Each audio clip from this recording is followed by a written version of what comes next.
Hi friends. ఒకరోజు ధర్మరాజుకొక ధర్మ సందేహం వచ్చింది. స్త్రీ పురుషుల్లో కుటుంబం పట్ల ఎవరికి ఎక్కువ అనురాగం ఉంటుంది అని.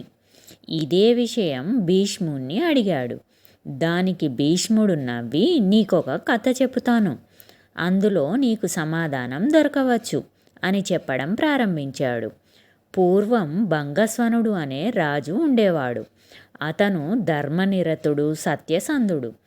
ప్రజలను కన్నబిడ్డల కన్నా మిన్నగా చూసుకునేవాడు.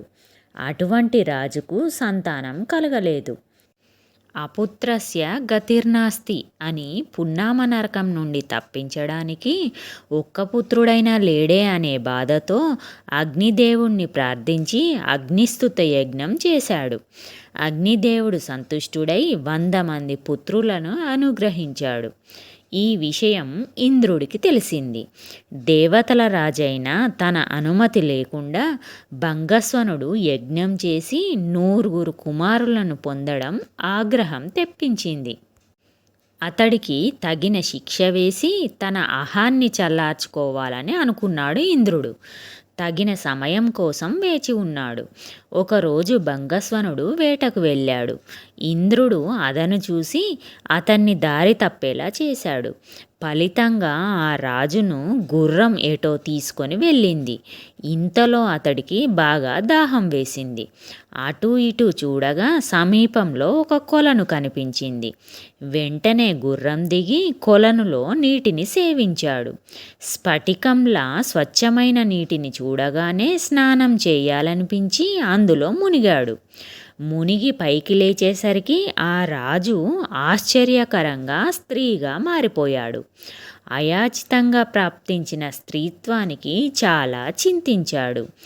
ఈ రూపంతో రాజధానికి వెళ్ళి నేను నా భార్య పిల్లలకు పురజనులకు ఎలా ముఖం చూపించగలను అని విచారించాడు.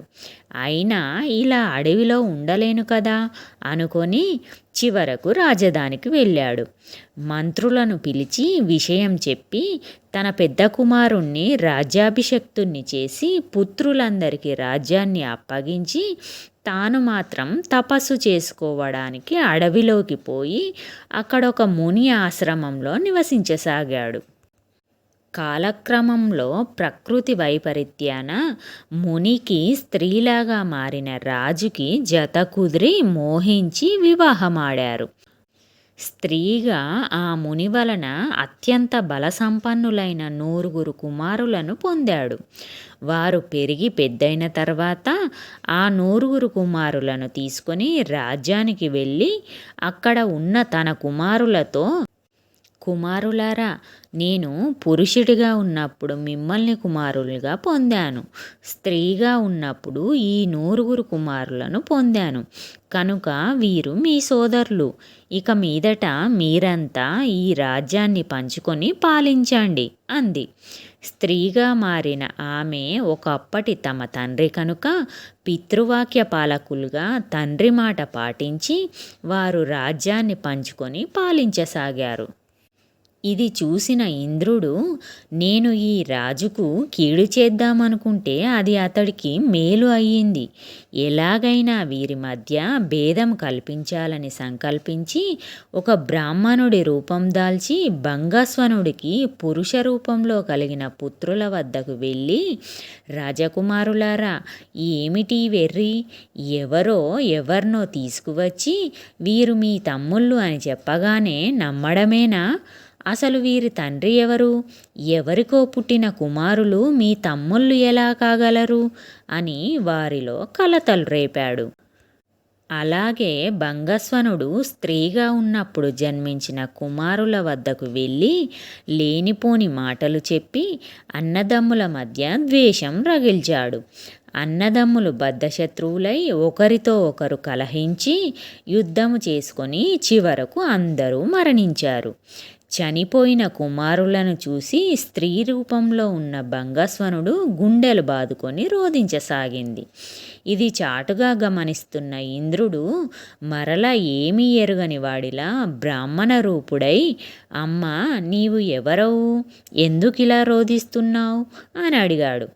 అప్పుడు ఆమె, తాను యజ్ఞం చెయ్యడం, కుమారులను కనడం, అడవిలో దారి తప్పి కొలను నీరు తాగి స్త్రీగా మారడం, ముని ద్వారా కుమారులను కనడం పూసగుచ్చినట్లు చెప్పింది. అది విన్న ఇంద్రుడు తన నిజరూపంతో ప్రత్యక్షమై, రాజా, నేను ఇంద్రుడను. నీవు నా అనుమతి తీసుకోకుండా యజ్ఞం చేసినందుకు నీ మీద కోపించి ఈ కష్టాలు నీకు కలిగించాను అని చెప్పాడు. దానికి ఆమె, దేవా, అజ్ఞానంతో తెలియక పొరపాటు చేశాను. అయినా దేవతలకు అధిపతివైన నీవు పగ తీర్చుకోవడానికి నేను తగిన వ్యక్తినా? కనుక నన్ను దయతో రక్షించు అని వేడుకోగా, ఆ మాటలకు కరిగిపోయిన ఇంద్రుడు, రాజా, నీకు నేను ఒక వరం ఇస్తున్నాను. నీవు పురుషుడిగా ఉన్నప్పుడు పొందిన పుత్రులనైనా లేక స్త్రీగా ఉన్నప్పుడు పొందిన పుత్రులనైనా బతికిస్తాను. ఎవరు కావాలో నీవే ఎంచుకో అన్నాడు. ఆమె సిగ్గుపడుతూ స్త్రీగా ఉన్నప్పుడు కలిగిన కుమారులను బ్రతికించమని కోరుకుంది. ఇంద్రుడు, అదేమిటి రాజా, మిగిలిన వారు నీ కుమారులు కాదా అని అడిగాడు. దానికి భంగస్వనుడు, వారు కూడా నా పుత్రులే. వారికి నేను తండ్రిని, వీరికి నేను తల్లిని. తండ్రి ప్రేమ కంటే తల్లి ప్రేమ గొప్పది కదా అని చెప్పింది. ఇంద్రుడు సంతోషంతో, రాజా, నీ సత్యనిష్టకు సంతోషించాను. నీ కుమారుల అందరినీ బ్రతికిస్తాను అని చెప్పి, రాజా, నీకు ఇంకొక వరం కూడా ఇస్తాను. నీవు పోగొట్టుకున్న పురుషత్వం తిరిగి ఇస్తాను అన్నాడు. దానికి ఆమె, మహేంద్ర, నా కుమారులను బ్రతికించావు, అది చాలు. స్త్రీగానే ఉంటాను అంది. ఇంద్రుడు ఆశ్చర్యంతో, అదేమిటి రాజా, పురుషుడవైన నీవు స్త్రీగా ఉండిపోతాననడానికి కారణమేమిటి అని అడిగాడు. స్త్రీగా ఉన్న భంగస్వనుడు సిగ్గుపడి, మహేంద్ర, నేను స్త్రీగా ఉండడంలో ఆనందపడుతున్నాను. ఇందులో ఉన్న తృప్తి నాకు పుంసత్వంలో కనబడలేదు. కనుక ఇలాగే ఉండిపోతాను అంది.